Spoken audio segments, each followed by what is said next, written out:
Hi, welcome to Forex in 4. I'm Mike Conlon for FXEDU, and in the next 4 minutes, I'm going to show you the highlights of where the action is in today's Forex market. So let's get started. Good morning. Today is Wednesday, December 29th, 2010. This morning I'm talking about the year-end highs. And as we sit right now, near the end of 2010, we have both U.S. stocks and commodities are at close to 2-year highs.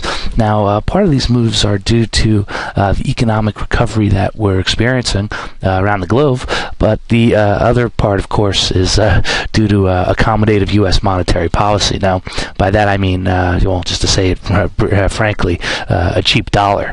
So the question now, that we have is this going to continue into 2011? And this is a question obviously people think about a lot when they're determining where to move their money, how to allocate their funds, things like that. But at some point I got to think that that when they report these CPI data, everybody talks about the scam that it is because it doesn't include food and energy. And if we're looking at commodity prices being as high as they are right now, all right, with interest rates as low as they are, all right, it's likely that we're going to see some sort of commodity inflation in the new year. Now, even if housing prices continue to fall, which we actually saw yesterday, lower home prices, all right, no one's going to care about that if they can't afford milk or if they can't afford gas or things of that nature. So I think we're going to see some commodity inflation, which is going to cause people to get a little bit angry about this whole situation, and then the question is going to be, well, what are they going to do about it? Are they going to sit there and try and tell you, well, no, there's CPIs contained, there's no inflation? Meanwhile, you go to the store and realize that everything costs more. Okay, or are they going to say, hey, wait a second, we need to raise rates? And I think at some point, these weak-willed politicians are going to sort of cave to the masses, which they should, and go back to normalized policy. So I think we're going to see, going forward, maybe a stronger dollar, which means that you may not necessarily want to be buying the markets right here. So, if I were in the markets right now, I wouldn't be initiating new positions, because a lot of times towards the end of the year, what we see is some wacky movements in the market. As some of these big fund managers have to go through the window dressing so they can report, certain gains and things of that nature. Not to mention the way that people position themselves for the year going forward. So sometimes we get some wacky movement towards the end of the year. So while we do have risk appetite this morning, stocks are higher, commodities are higher, I don't think that this is a big conviction move here. Now, just taking a look here, Aussie USD, I'm on a 30-minute chart. You can see we're basically setting up a little bit of a double top here. Okay, this potentially means that we could see the Aussie sell-off perhaps come back down towards just above the parity level. All right, we also have dollar loonie. Okay, dollar actually just turned around. All right, and it's back up to above parity. So we're playing right around parity, dollar loonie. Now, oil prices are actually lower to 91.25 right now, but this is just off a 2-year high. We're going to get the oil inventory numbers coming out tomorrow. I'm guessing we're going to see an increase in supply despite the bad weather that we've had, but I don't know if anyone's going to really care about that, as this really seems to be a dollar-based move. So just to show you right here real quick, we've got the euro. Euro's been making some moves, but we're starting to narrow in a tight range to close out the year. German CPI data came in a little bit hotter than expected, all right, but they're actually expecting austerity measures over there to reduce demand, which hopefully is going to help them contain inflation. Now, the CPI data in Germany, it wasn't a critical number. Inflation is still low there, but as it starts to tick higher, people are going to start to realize, hey, wait a second, prices are going up here. Maybe we need to do something about monetary policy to figure this out. And the same thing goes for what's happening in China. All right, you can talk about the Chinese. They actually raised their interest rates. All right, and they're trying to slow down inflation, but they're doing everything they can to try and do this without addressing monetary policy, which that's going to be the big thing going forward here for China in next year. So we're going to have to see how that plays out. Just want to show you the pound. Pound is a bit higher here.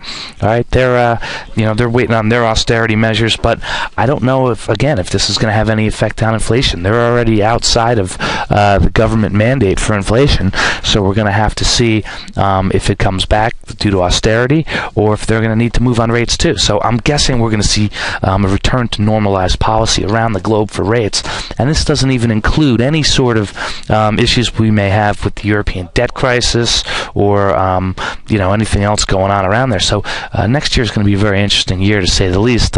Lastly, I just want to show you, we're looking at dollar yen here. We've got yen strength coming down towards yesterday's low of around 81.80. You can see the trend is clearly down. What we have is you have a lot of Japanese exporters. They need to repatriate their cash. So when they export, they get foreign currencies. They now need to turn it back into yen to bring their earnings in.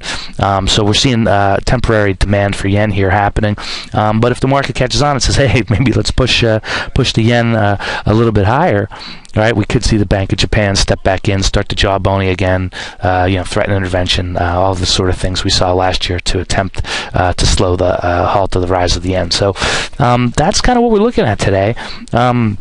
I'm not certain that today's risk-on theme is there's quite the conviction there that some people may think. I mean, the fact that we have a lack of economic data coming out means that, well, no news is good news, as you can't have bad news if there is no news, but that doesn't necessarily mean that the picture's rosy and good. So, again, at this point, there is a reason why, as I mentioned yesterday in the blog article, that, commodities are moving higher. You can make a compelling story for it. Bad weather, oil, people needing more heat, blah blah. But at the end of the day, I think this is going to really turn out to be much ado about nothing. So I'm going to come out later this week, probably towards the end, with my crazy predictions for 2011 to see some things that may happen around the globe, and see if I guess we'll have to wait and see if any of these hold true. But these could be important drivers for the global economy and recovery, and hence the Forex market going forward. So that's what I have for today, folks. Just keep an eye out for the volatility. We've got low volume now, but it looks like things are tightening up a bit, so good trading to all. As always, be sure to check out the written blog at www.fxedu.com to get complete coverage of today's Forex market. If you would like to learn more about how to trade the Forex market from professionals like myself, be sure to check out our affordable Forex trading courses. And if you're already a seasoned professional or aspire to be one, ask us how we can help you achieve your Forex goals. Go to www.fxedu.com to get started today.